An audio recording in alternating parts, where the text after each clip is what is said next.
And welcome to the Security Guy and CIA Spy Pod broadcast. I am Robert Siciliano, and this is Peter Warmka, the spy. The spy. He is the spy, and I am the security guy. And Happy New Year to you, Peter, and Happy New Year to all of you.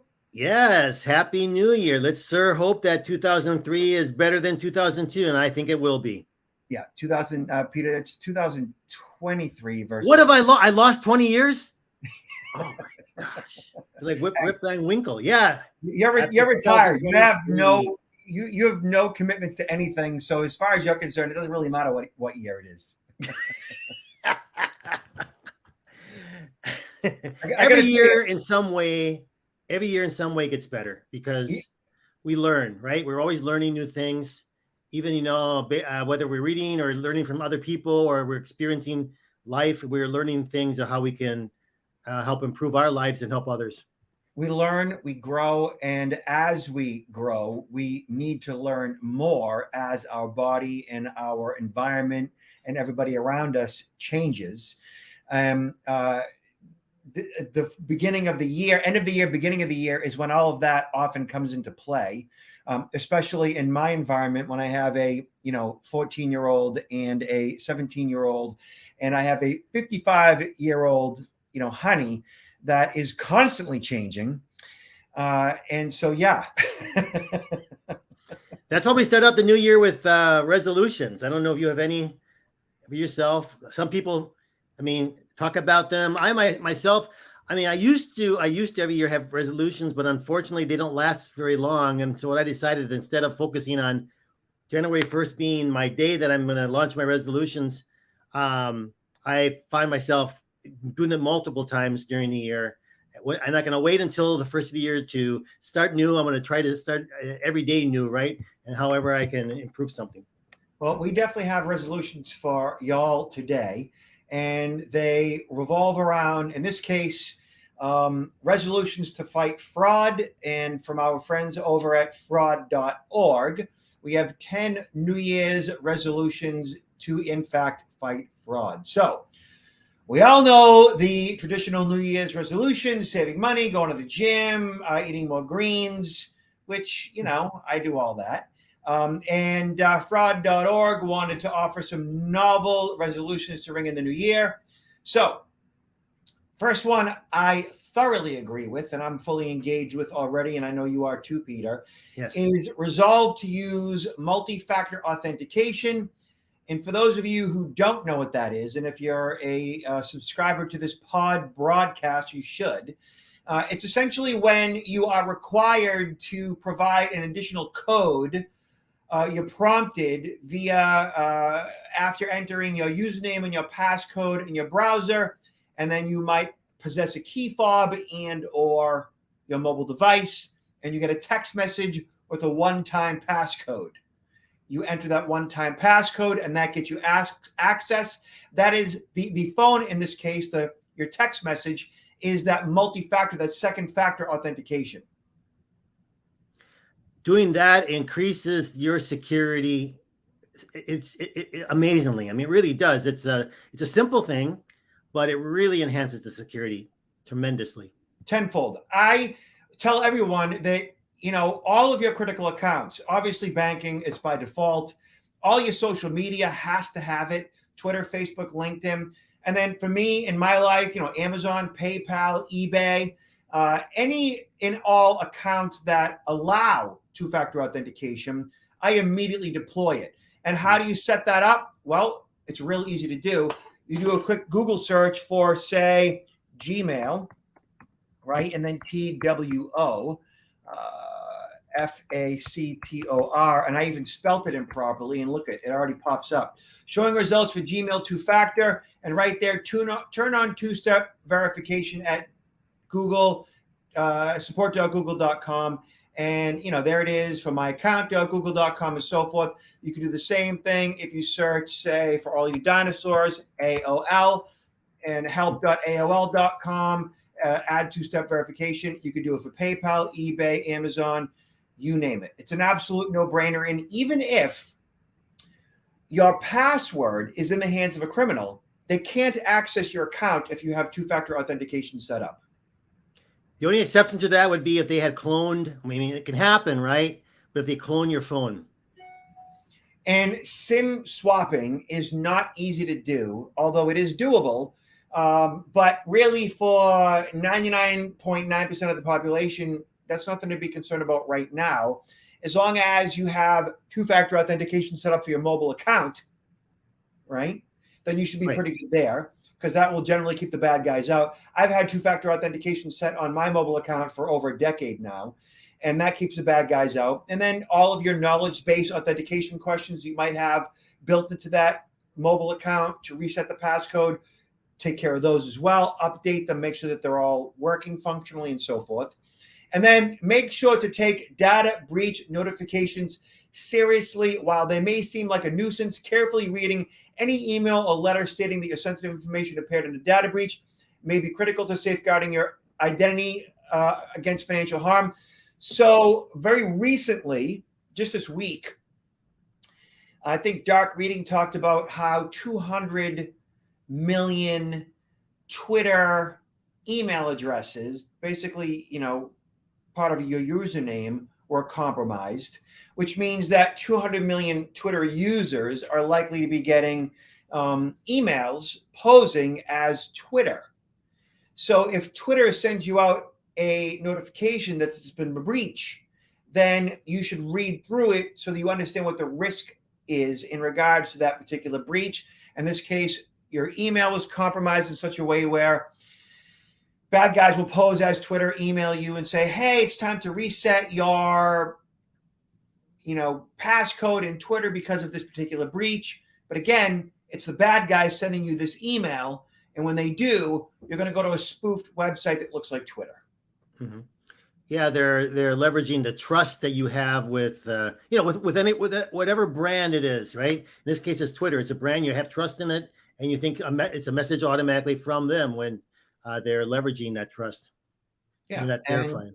It's just a matter of reading any breach notification that you receive and abiding by it to whatever degree. If it asks you to click links in the body of the email, I would not. I would go to your browser and do a quick search, and or go to your favorites menu, and or go to your password manager. Okay. Robert, do you have any feel or information regarding what percentage of the population, when they do receive some sort of notification from a provider regarding a breach, what percentage do you think actually take some sort of measures to better protect themselves against what could happen? I would say it's less than 50%. It might be less than 30%. Peter, you're very optimistic. I would say it's less than 10%. Wow. And the reason why is because I know that a lot of this stuff goes over people's heads. I know that only 9% of the general population actually use a password manager. Okay. And if only 9% are using a password manager, which is like one of the most basic 101 fundamental, easy ways in which, low cost ways in which to ensure your infosec, and only less than 9% are using a password manager, then that tells me that 91% of the population is doing minimal to protect themselves. Never mind read through a breach notification and go over what they should be doing to protect themselves. Because the majority of people don't believe that they're going to be impacted by it. Either it's not going to happen to them, or if it happens to them, like in the case of a credit card, I'm covered, right? The credit card's going to cover this erroneous, this charge. So at the end of the day, I don't have to worry about it, when actually that's not true at all, because there could be some huge fallout from these type of things. Yeah, and that you mentioning credit cards, right? So 3 out of 4, 75% of consumers don't actually check their credit card statements. Think about that. 75% aren't actually looking at all of their charges. Should they be an unauthorized charge, they're not refuting it because they're not paying attention to their statements. They think that, it's not going to happen to me, and or the credit card company is going to protect them, and or they're going to get notified if there is a fraudulent charge, which isn't always the case at all. So, that's further proof that most of the people aren't paying attention to these emails when they come in. So that's why you mentioned a few podcasts before that you can set up these notifications when there's every time there's a charge to your account. It's kind of like it's an easy way just to keep track of what's being charged and ensure that if there's something fraudulent, you can say, hey, that wasn't me. So that's called push notifications and credit card. So bank rate, what are mobile credit card alerts? The mobile credit card alerts are push notifications designed to keep you informed about the state of your credit card account. These notifications can appear as lock screen notifications, banner, or badge, depending on the settings you choose. It could also be an email or a text message that you receive notifying you of a recent charge. Okay. Strongly encourage people to do this. Totally. All right. Next on our resolution list for 2023, keep personal information private. Sharing seemingly harmless pieces of information about yourself online, such as where you grew up and details about your family history, may inadvertently provide scammers with the information they need to defraud you. These anecdotes may be used to guess answers to your accounts, security questions, or they may be used to put together a convincing imposter scam. So like the Facebook game or whatever it is, the 25 things that people don't know about me, I would never do that, for people like you and I, Peter, like our birth date is out there because, we're somewhat public, figures. I've done what I can to make my birth date being public, that information relatively innocuous or useless to a thief. But regardless, telling people where you are and where you aren't on social media is never a really good idea because of burglaries and stuff like that. So yeah, it's important to kind of stay on the DL in regards to putting information out there. Mm-hmm, absolutely. Yeah. Be sure to report incidents of fraud. Many incidents of fraud go unreported as the victims may feel embarrassed as they may not think the scam was a crime worth reporting. So if you are a victim of fraud or if someone attempts to defraud you, don't hesitate to report the incident. You can report the incident to fraud.org, the U.S. Federal Trade Commission, and in some cases, local law enforcement. So yeah, if there is fraud, like in my case, I had a credit card fraud a couple of times over the past couple of years. I didn't actually report that to local law enforcement or to fraud.org. I just reported it to my credit card company. Every time an email comes in that's a fraud or a scam or a phish, I don't report that. I don't have the time, and I know that 100 other people are going to do that. But yeah, if you are actually defrauded, and in the case where you lose money, you should definitely file a police report because in many cases you're going to be required to have that police report in order to get that money back. And I would even take it one step further, even though, the article here mentions that many people are sort of embarrassed, and I can understand that. But I think the more and more we change that culture of embarrassment and sharing information is that we're actually what happened to us and sharing that with others on social media. I mean, if you're religiously go onto Facebook or whatever your social media channel is, share it with others. This is what happened to me. And I think a lot of people, when they realize, hey, a close family member or a close friend, that happened to them, we're more likely to think, oh, that could happen to me. Yeah. Only send sensitive data over trusted internet networks, unsecured Wi-Fi networks like at the airport, the hotel, the resort, internet cafes. Transmitting sensitive information over unsecured Wi-Fi can get you into trouble. So only use secure Wi-Fi and or only when you see HTTPS in the URL before you broadcast that data. So utilizing a VPN, virtual private network software, can usually solve that problem. Making sure, of course, it says HTTPS in the URL will solve that problem. I will broadcast sensitive information over unsecured networks all the time because I travel a lot. But again, I'm using a VPN or I'm looking for HTTPS in the URL. So Robert, what happens if, let's say, you're traveling, and it could be any hotel, you check into the Hilton or whatever, and they're all going to have, Wi-Fi. And when you're, all of a sudden you click your link to the Wi-Fi to see what are the ones that are, available. And it so happens that the bad guys have set one up in practically the same name as that name of that hotel. how do you know then, that it, what should you do? Is it looking for that, making sure that that's secure before automatically clicking it on, or how do you differentiate that from maybe the authentic, the valid Wi-Fi account? So that's called an evil twin, is what that term is called, when the bad guys set up a Wi-Fi that looks like, say, Hilton.com or whatever. And if in fact you do click on that and connect to it, a couple things. Number one, it's not easy to set up an evil twin. If and when you do, or the bad guy does, your device connected to it, it doesn't always work as the bad guy would like it to. But let's just say they are successful.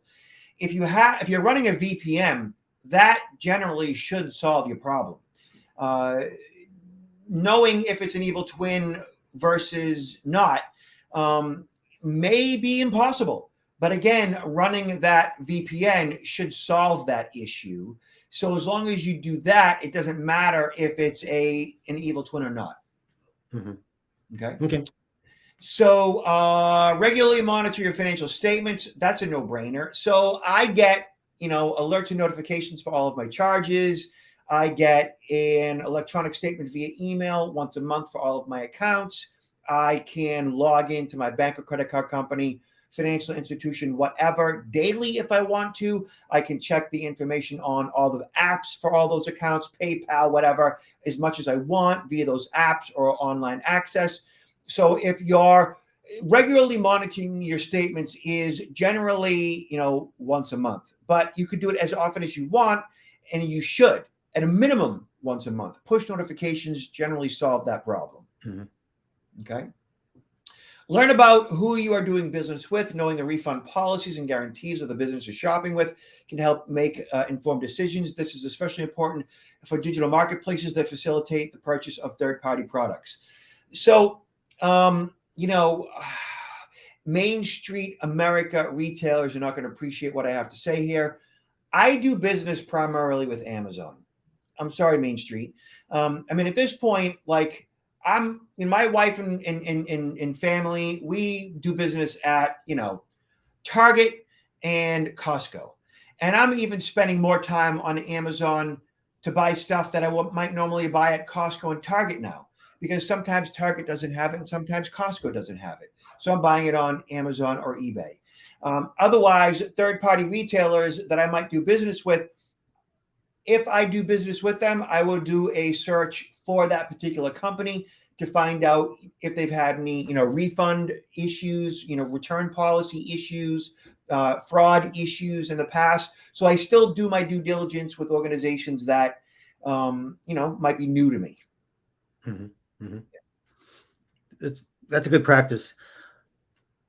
It's also good, to be aware of what is the policy of the credit cards that you're using as far as these types of, when you're making purchase. Some of them, as you're aware, they might even provide an additional guarantee of the product for a year beyond what the manufacturer's warranty. There's a lot of other benefits that people aren't really aware of unless they look for them. Mm-hmm. Agreed.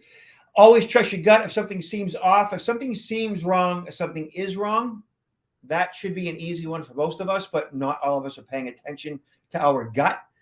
My sense has always been, if you make decisions based on your gut, when the hair on the back of your neck stands on end, if your gut starts to turn, right? And that's a real thing. The more in tune you are with your intuition, I think you make better decisions in life in general, better financial decisions, better relationship decisions, better choices in the school you go to, the car you drive, the mate you choose, heck, the names you choose for your kids. It all matters, right? And so the more you pay attention to your gut, I think the more conscious you are and the better off you're going to be with everything, including your security.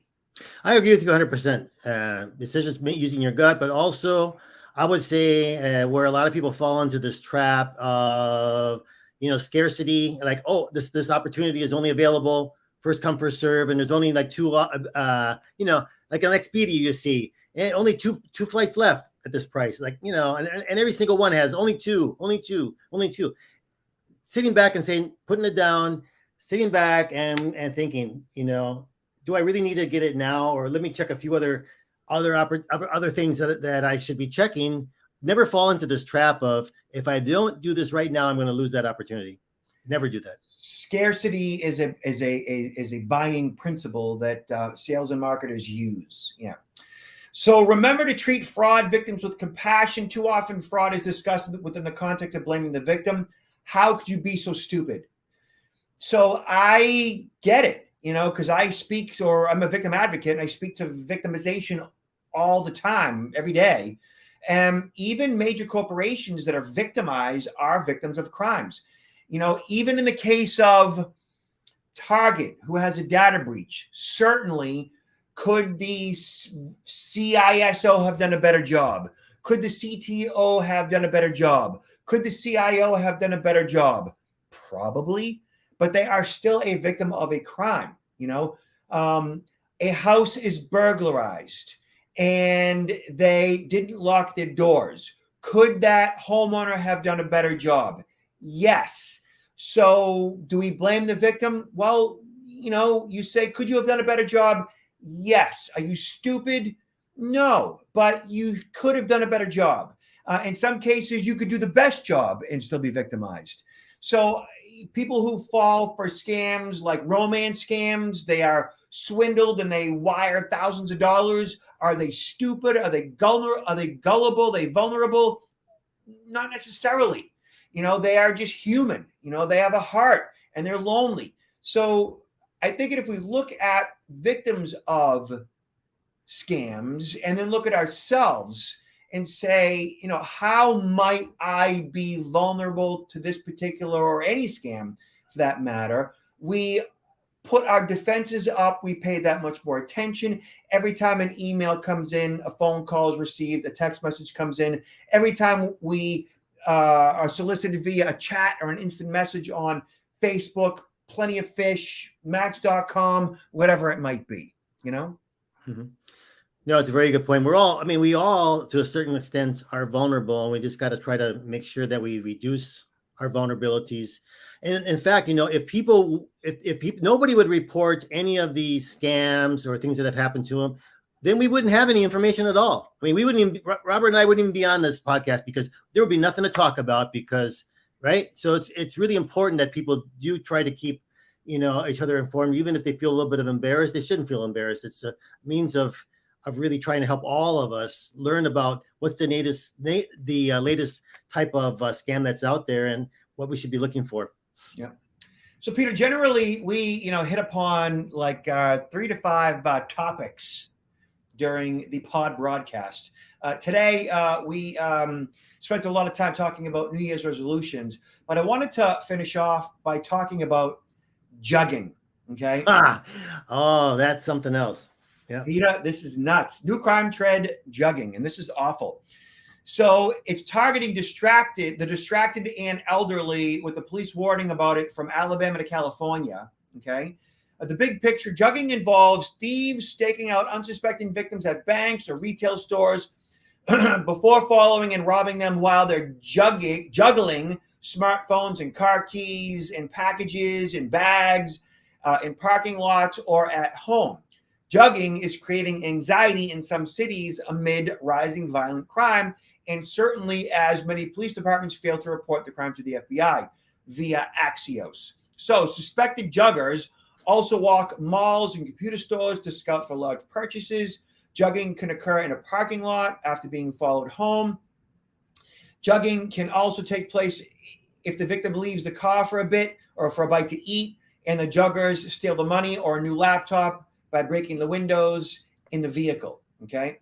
So basically, jugging is a smash and grab that often involves violence, whether the victim is involved in the crime itself, like they themselves are being accosted or assaulted or robbed, or their vehicle is. So, Peter, check this out. This is, in my opinion, as awful as it gets.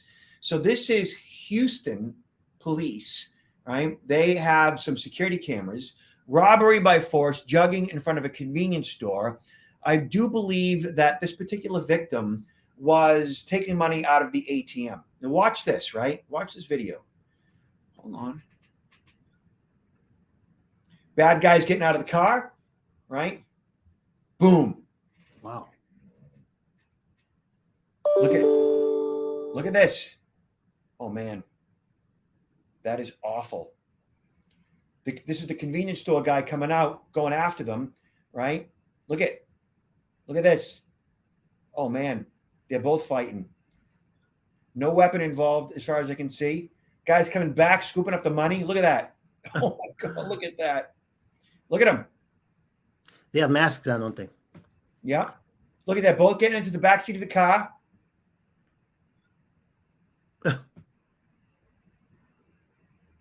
Convenience store guy wasn't taking any of it. They're getting back in the car. Man, how bold. How bold. They're in a 2021 Chevy Tahoe or GMC Yukon. Look at the money floating around. It looked like they took him down before he got. I mean, he had this money before he got to an ATM, or he had a bag of money he was bringing into the convenience store or the gas station. Oh, like maybe to make a transfer, a wire transfer, or something. Maybe they were probably following him. I don't know. Yeah. So apparently, like they had some understanding that he had a bag of money in his hand. Like they had to have known. Right? Mm-hmm. Like Peter, like that is a serious crime. Now, look at if you walking around with a bag of money, you need to have your head in a swivel. The fact that this guy had that bag of money, it's likely that they might have been following him from an ATM to the convenience store. I don't know. The fact that, they had masks on, that they were prepared for him, that they were waiting for him, tells me that they probably had an eye on him already. It's probably not the first time that he's walked around with a bag of cash for whatever reason. Like you said, he might have been buying a money order, like some type of a Western Union. Maybe that particular gas station has a Western Union depot. And like that's a thing. Any check cashing place is a place where jugging might happen. So wherever you are, knowing that you have cash on you, you're buying a computer, you're buying a laptop. There's definitely strength in numbers, but always pay attention to your surroundings.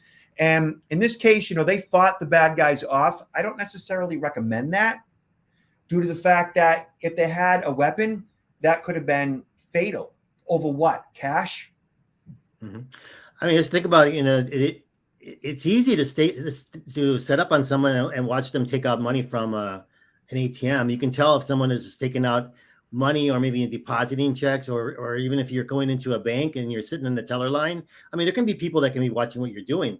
So as your point being, it's probably in this case and a lot of other cases, people can be followed to an area where it's going to be easier to intercept them and do something to steal from them if they're already suspected of having something like money or jewelry or something on them that could make them a target. Yeah. So, going forward, just pay attention to your surroundings. You just don't want something like this to happen to you. So Peter, tell the peeps what you're up to, where you're going to be, what value you provide the planet. Well, over the next few days, I'm going to be closer to home because I'm going to be working on updating some of my training courses and programs and getting ready for the rest of the year. Where there's going to be things that are going to pick up little by little during the spring months. But yeah, focusing on educational products, predominantly giving presentations as well as even full day workshops for clients, for trade associations and their members about how to recognize, how to understand how they can be human hacked and who are the threat actors, what are their objectives, what's the methodology they're using, how to be safer on social media where a lot of these particular hacks come through, and look at the best practices that from an organizational standpoint as well as the employees, what they should be focusing on. And I'm going to be working on another book here, hopefully to put out by the end of the year, but I'm not going to provide any information on what that is going to be until we're closer to the date. All right. And where can they learn more about you? Counterintelligence-institute.com or on LinkedIn, Peter Warmka. There's a lot of information there. All right. And y'all can check out me and my peeps at protectnowllc.com. check out our security awareness training, both pre-recorded e-learning and our CSI certification designation for service professionals such as lawyers and accountants and realtors and others that handle sensitive client information. So, Peter, last words. Stay safe out there. Stay warm wherever you are, and watch out for yourself and for each other. And be nice to each other. Thank you, Peter. Thank you, Robert. Till next time.